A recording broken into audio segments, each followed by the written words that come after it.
لا حول ولا قوة إلا بالله العلي العظيم أفوض أمري إلى الله إن الله بصير بالعباد. سامعین محترم، السلام علیکم ورحمۃ اللہ وبرکاتہ۔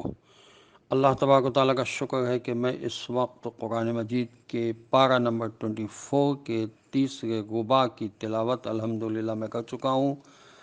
اب اس کا ترجمہ جو علامہ ذیشان حضرت جوادی صاحب نے کیا ہے وہ میں پڑھ کر سنا رہا ہوں آپ کو، اور اگر وقت بچا میں چاہتا ہوں کہ 15 منٹ سے زیادہ آپ کے نہ لوں، تو میں انشاءاللہ تھوڑی تفسیر بھی پڑھ دوں گا جو علامہ ذیشان حضرت جوادی صاحب نے لکھی ہے۔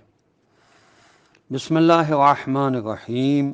اے قوم والوں، آخر تمہیں کیا ہو گیا ہے کہ میں تمہیں نجات کی دعوت دے رہا ہوں اور تم مجھے جہنم کی طرف دعوت دے رہے ہو۔ تمہاری دعوت یہ ہے کہ میں خدا کا انکار کر دوں اور انہیں اس کا شریک بنا دوں جن کا کوئی علم نہیں ہے، اور میں تم کو اس خدا کی طرف دعوت دے رہا ہوں جو صاحب عزت اور بہت زیادہ بخشنے والا ہے۔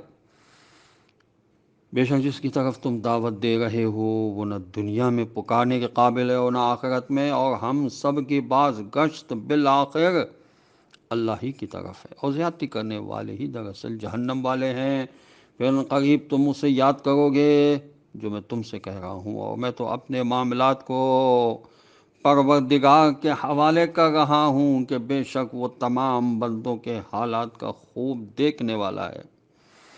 تو اللہ نے اس مرد مومن کو ان لوگوں کی چالوں کے نقصانات سے بچا لیا، اور فرعون والوں کو بدترین عذاب نے گھیر لیا، وہ جہنم جس کے سامنے یہ ہر صبح و شام پیش کیے جاتے ہیں۔ اور جب قیامت برپا ہوگی تو فرشتوں کو حکم ہوگا کہ فرعون والوں کو بدترین عذاب کی منزل میں داخل کر دو، اور اس وقت کو یاد دلاؤ جب یہ سب جہنم کے اندر جھگڑے کریں گے، اور کمزور لوگ متکبر لوگوں سے کہیں گے کہ ہم تمہاری پیروی کرنے والے تھے، تو کیا تم جہنم کے کچھ حصے سے بھی ہمیں بچا سکتے ہو اور ہمارے کام آ سکتے ہو؟ تو استکبار کرنے والے کہیں گے کہ اب ہم سب کی منزل بھی ہے، ہم سب کی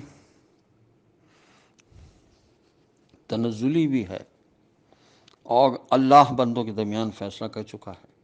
اس کے بعد جہنم میں رہنے والے جہنم کے خازنوں سے کہیں گے کہ اپنے پروردگار سے دعا کرو کہ ایک ہی دن ہمارے عذاب میں کچھ تخفیف کر دے۔ وہ جواب دیں گے کہ کیا تمہارے پاس تمہارے رسول کلی ہوئی نشانی لے کر نہیں آئے تھے؟ وہ لوگ کہیں گے کہ بے شک آئے تھے۔ تو جواب ملے گا پھر تم خود ہی آواز دو، حالانکہ کافروں کی آواز اور فریاد بیکار ہی ثابت ہوگی۔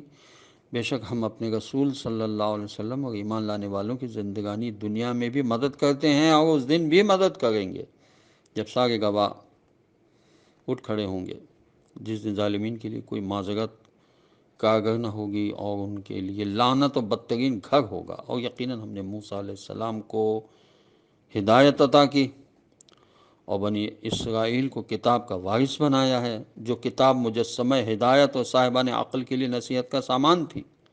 لہذا آپ صبر کریں کہ اللہ کا وعدہ یقیناً برحق ہے، اور اپنے حق میں استغفار کرتے رہیں، اور صبح و شام اپنے پروردگار کی حمد کی تسبیح کرتے رہیں۔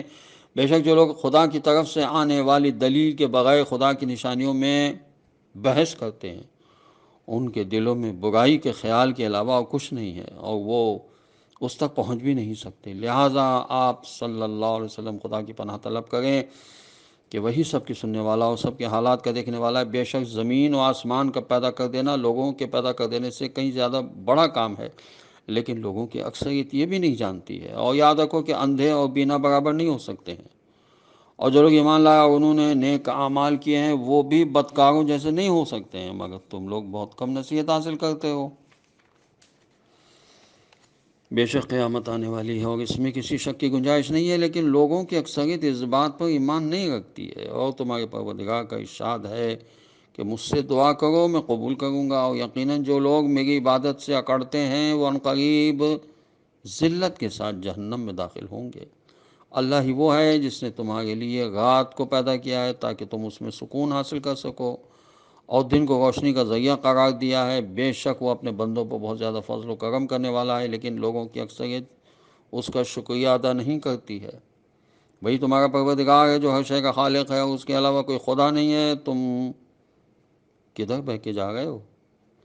اسی طرح وہ لوگ بہکائے جاتے ہیں جو اللہ کی نشانی کو انکار کر دیتے ہیں. اللہ ہی وہ ہے جس نے تمہارے لیے زمین کو مستقر اور آسمان کو عمارت قرار دیا ہے، اور تمہاری صورت کو بہترین صورت بنایا ہے، اور تمہیں پاکیزہ رزق عطا کیا ہے. وہی تمہارا پروردگار ہے. تو عالمین کا پالنے والا کس قدر برکتوں کا مالک ہے.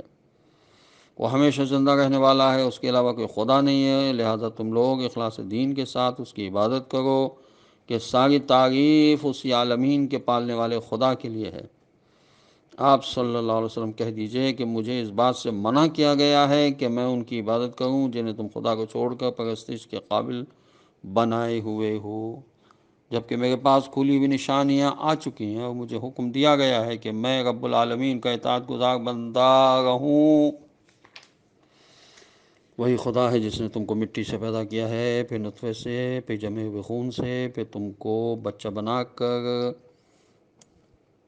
باہر لاتا ہے شکم سے، پھر زندہ رکھتا ہے کہ توانائیوں کو تم حاصل کرو. پھر بوڑھے ہو جاؤ اور تم میں سے بعض کو پہلے ہی اٹھا لیا جاتا ہے، اور تم کو اس لیے زندہ رکھتا ہے کہ اپنی مقرر مدت کو پہنچ جاؤ، شاید تمہیں عقل بھی آ جائے.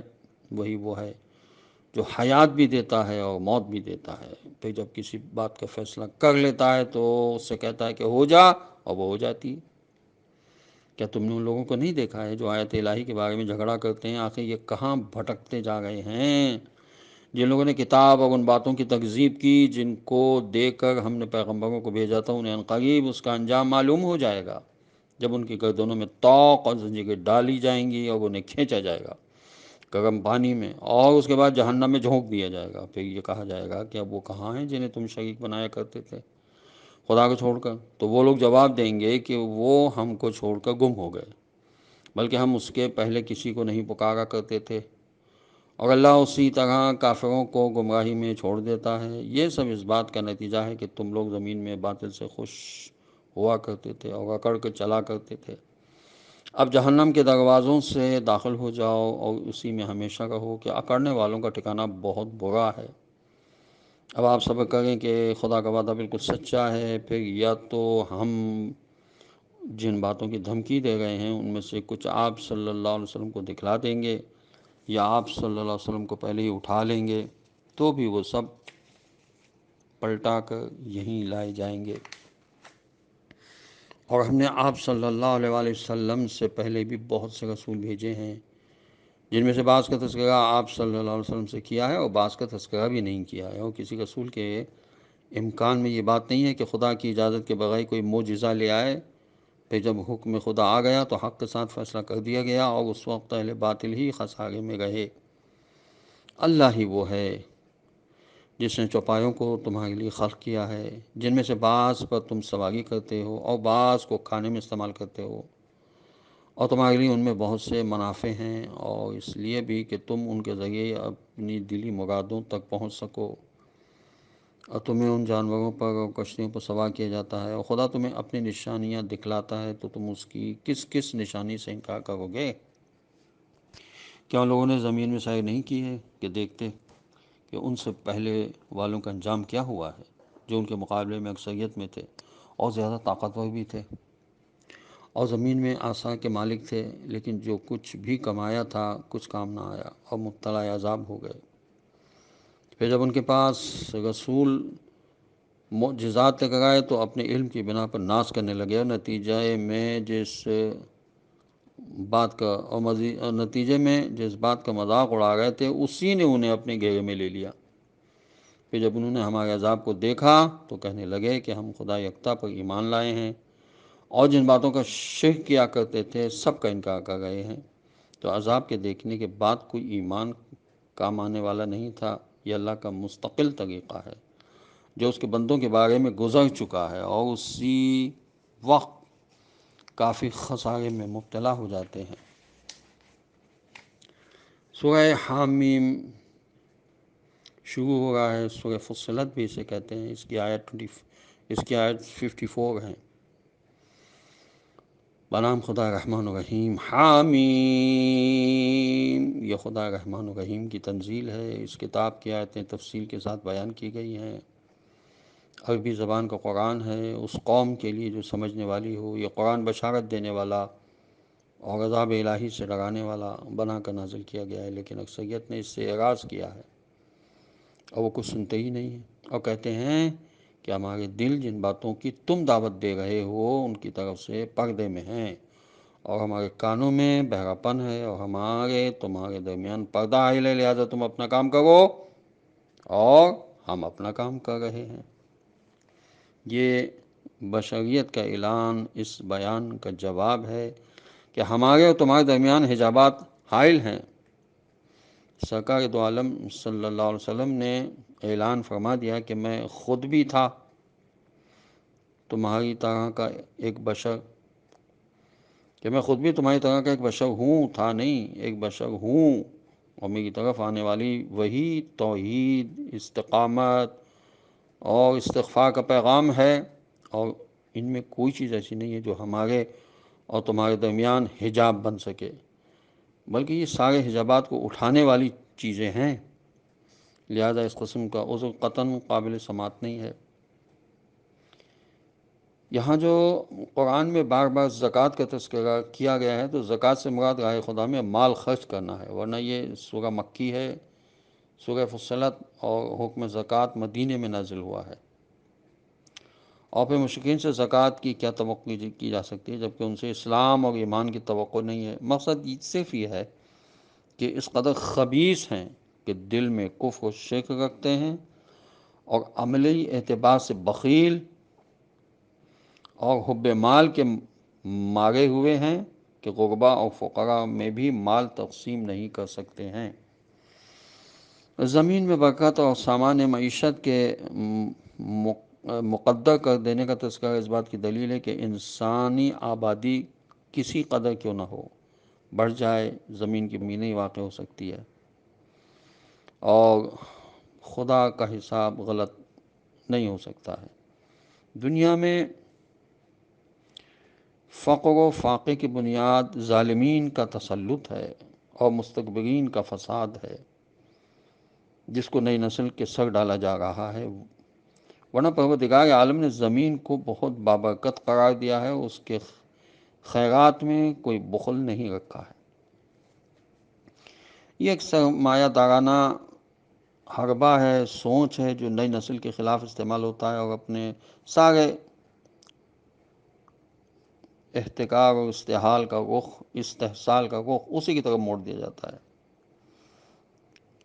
اور اپنے مظالم کی طرف سے دنیا کی آنکھوں میں دھول جھونک دی جاتی ہے۔ حالانکہ قرآن کا بہت واضح پیغام ہے کہ انسان کو جو کچھ بھی دیا گیا ہے اس میں بندوں کا حق ہے، صرف یہ اسی کے لیے نہیں ہے، اللہ نے آزمائش کے لیے بندے کو دیا ہے، اور جس بندے کے پاس نہیں ہے اس کی بھی آزمائش ہے کہ وہ بے صبری کرتا ہے یا اللہ کا شکر ادا کرتا ہے ہر حال میں، کہ پروردگار ہونا تو وہی ہے جو تو چاہے گا۔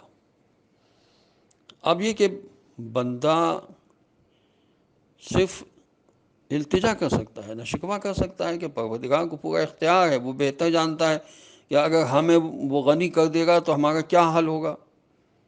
جن لوگوں کو اس نے غنی کیا ہے ہم معاشرے میں دیکھتے ہیں کہ ان کا حال کیا ہے، ظاہری طور پر وہ بڑے عبادت گزار نظر آتے ہیں، بڑے دین پر چلنے والے نظر آتے ہیں، لیکن ان کے نظریات دیکھیں، ان کی باتیں آپ سنیں، اللہ اکبر۔